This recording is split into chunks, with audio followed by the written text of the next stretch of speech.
as your storage for RAM for temporary swap out space.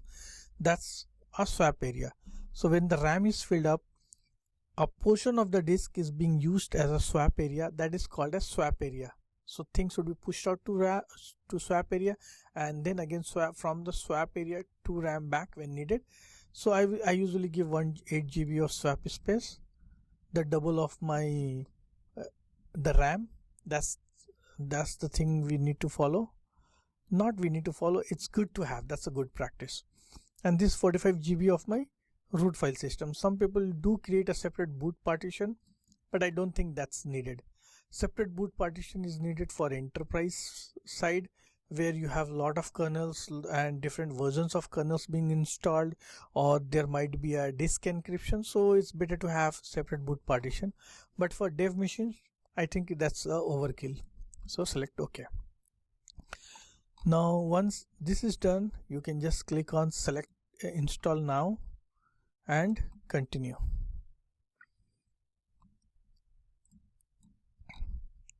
So it will start installing, and I will pause the video for now and we'll come back once this installation is being done.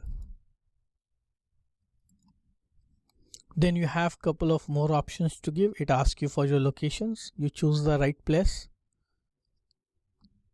click on continue, and then create your username. So first you give your name, whatever name you have. So I'll create this name under like test machines, and then my user is also test, and I'll choose a password. Login automatically means whenever the system boots up, without entering the password, you log inside the GUI and you can access the shell and everything basically. So you can log in the entire system. I think this is not a good option from security perspective, but if you are fully aware of, or if you know that the system will not be used by someone else, you can choose these options. I usually choose require my password to log in, then select on next, and it will be doing some file copying. So I'll pause the video again and we'll come back. So once the installation is being done and the copying of the files are all done, it will ask you to restart the machine. So you click on restart.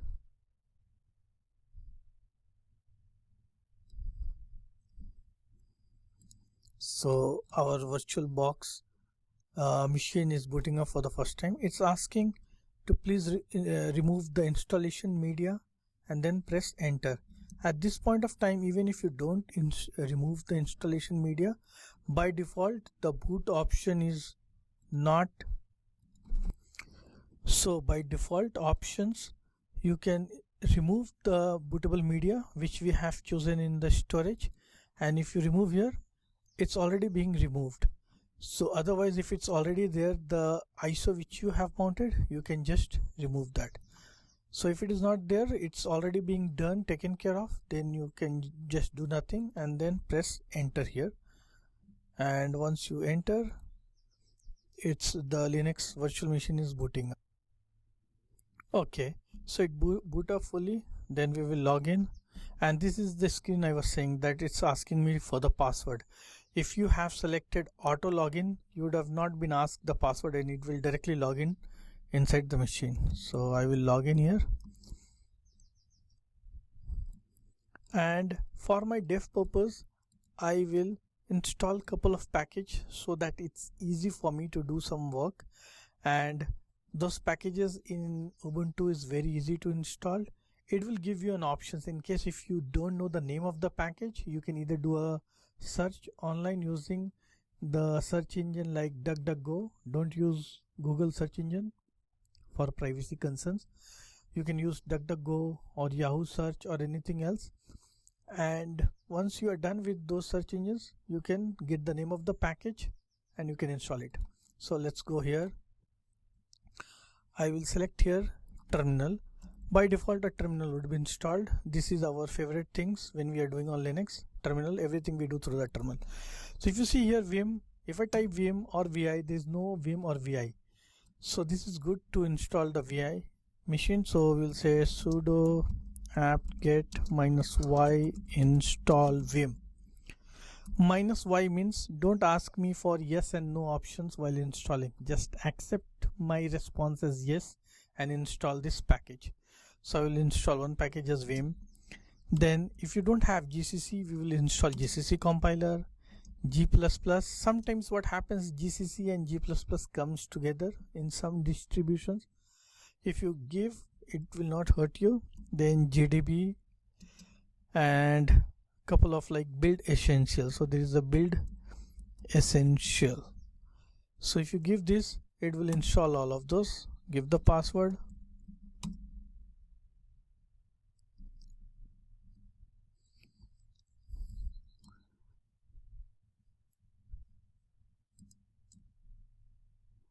So one more thing, like before giving ahead, like this is my new distro 20.04. so if you see here the option cat/etc*release, this is Ubuntu 20.04. let's suppose you have Ubuntu 18 or something, and before you go ahead and installations of the package, it might give you some of the errors, and the error would be that the package repository is not updated. So you might have to do sudo apt-get -y update first before you go ahead and do an installation of vim, build essentials or other packages. So before you give this command, you might have to issue this command first. But since 20.04 is one of the latest package downloadable, latest distro, so it's already up to date. That's the reason. So sudo apt-get -y update means for my distribution of the Linux, whether it's 20.04 or maybe 16.04 or 18.10 something, if there is an update, install that update first and then go ahead and do the installation of the any other packages. So all of these things are being done and I'm ready to go. So let's test it out. I will just write a test C program via test.c #include stdio.h int main, and then I'll say return 0,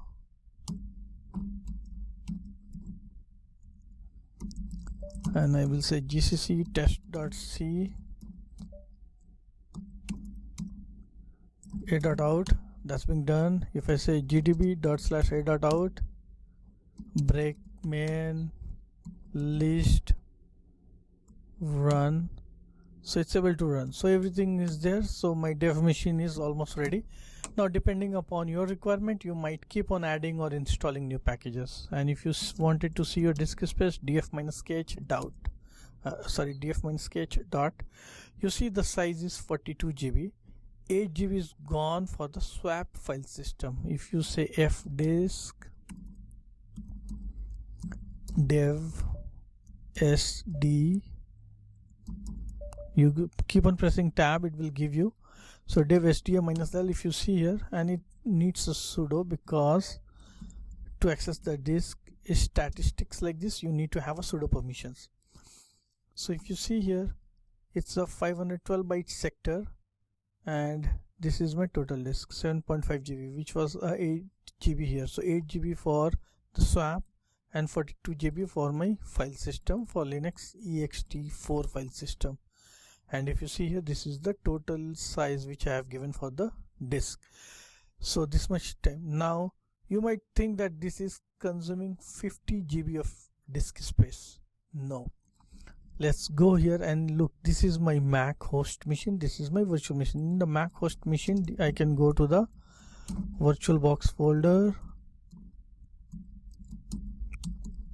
In the virtual, I have this Ubuntu local device, and this is the VDI. This VDI is the actual disk.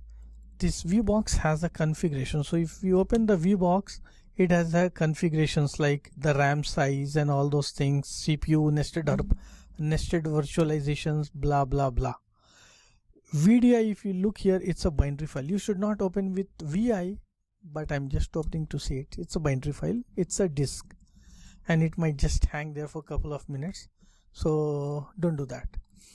but for me it's fine because I keep on doing experiments for things like this, so that's okay for me. Now let's go back here again.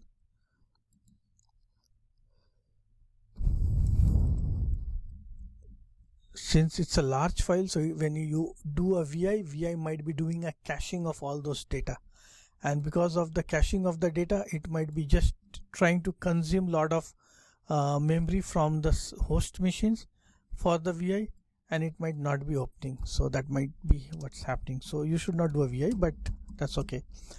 Now you go here and do ls minus lh.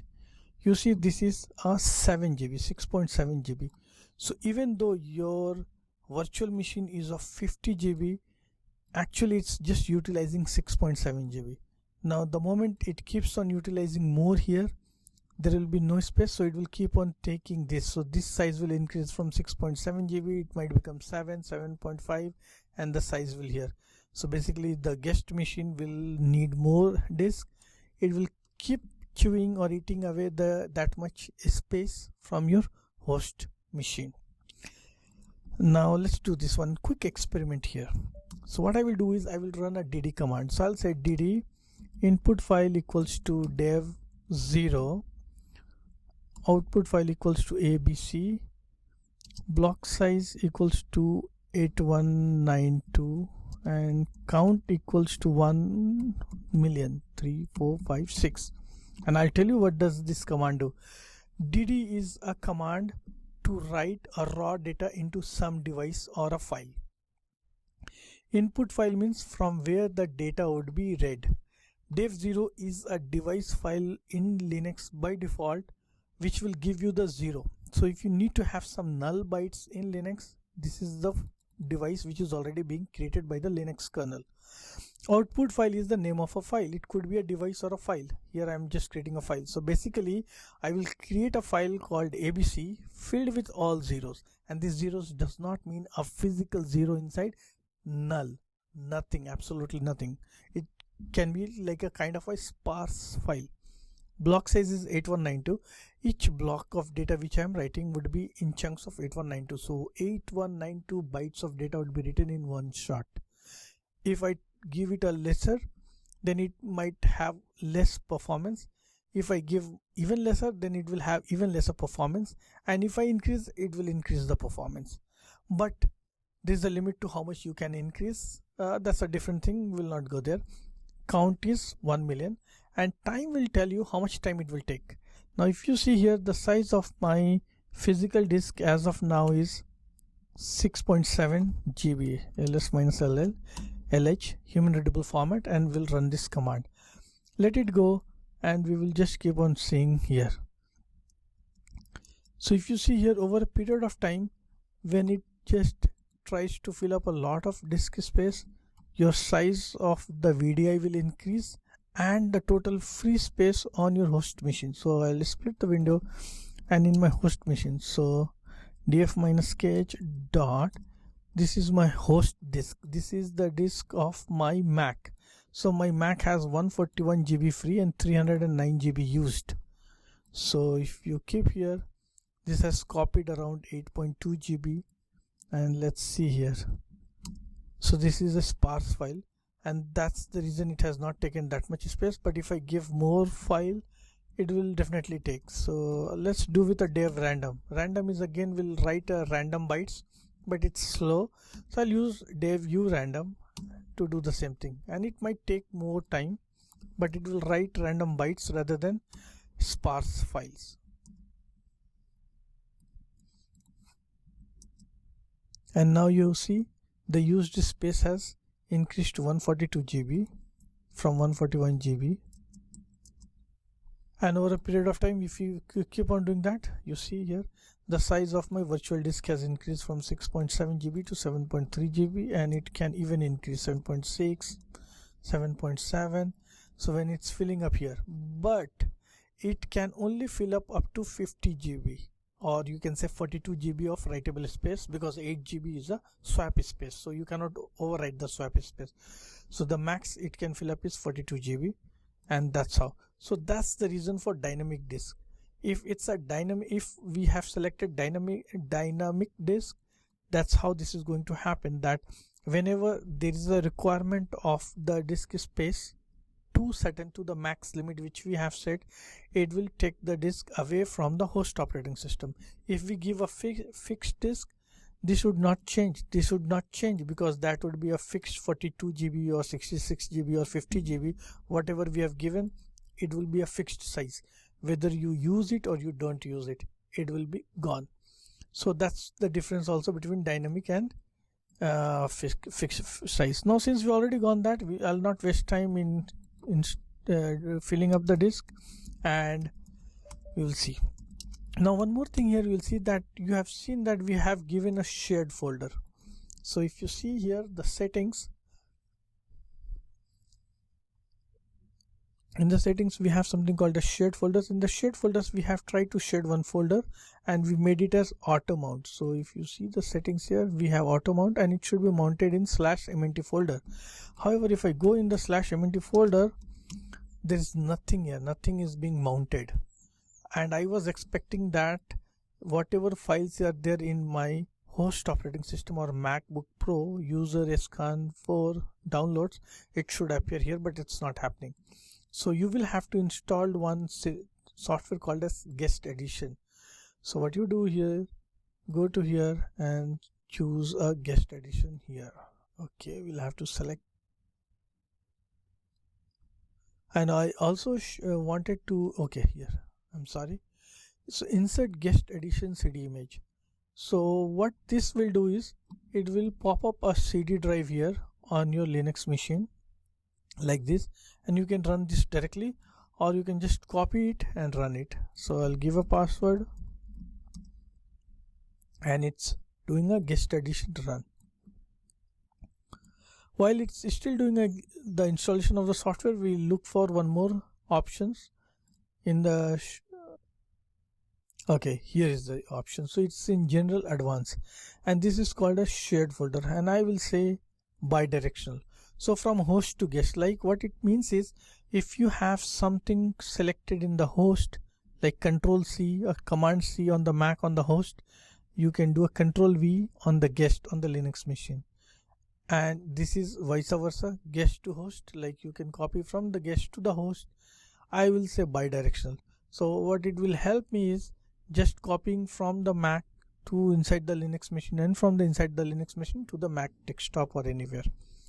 And same thing for drag and drop, bidirectional. I will have one file here, I will take this and drag and drop inside the Linux machine, and from inside the Linux machine desktop I can drag and drop to the Mac. So I will select those two options also while my installations is still going on. And if you see here, as part of guest OS edition, it tries to update the kernel and tries to build a new init ramfs. Set resume variable to override this.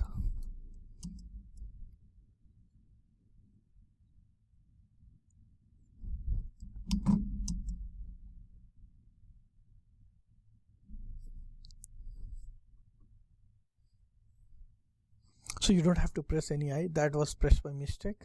It's just prompting some options. Okay, now if you see here, ls-la is still not there. Now let's reboot that. So I'll say sudo reboot. I reboot my virtual machine.